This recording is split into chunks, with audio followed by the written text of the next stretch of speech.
Hey, my name's Alan. Let's read.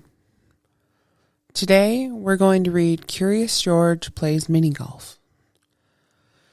Adaptation by Marcy Goldberg Sachs based on the TV series Teleplay written by Craig Miller. George and Steve were good friends. They liked to play games. Steve always had the high score. He always won.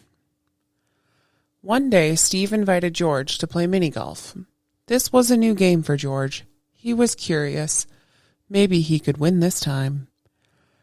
Steve hits ball 1, 2, 3 times. Now it's George's turn. George took a big swing. His ball hit 2 trees.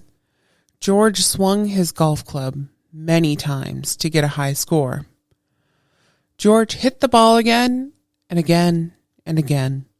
It went all over the golf course. Golf was easy. George hit the ball as many times as he could. Finally, he hit it right into the hole.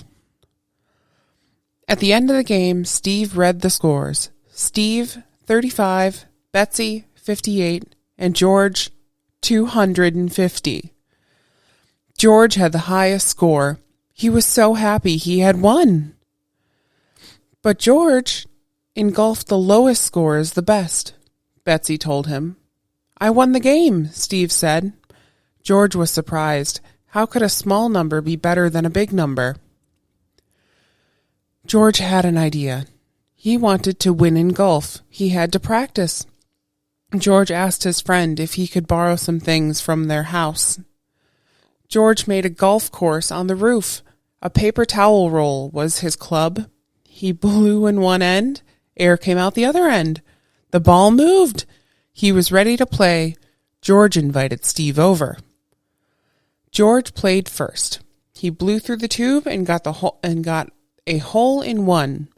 Steve was next, but it took him 8 tries to get the ball into the hole. Steve counted the points. George had the lowest score. Finally, he was the winner of Monkey Mini Golf.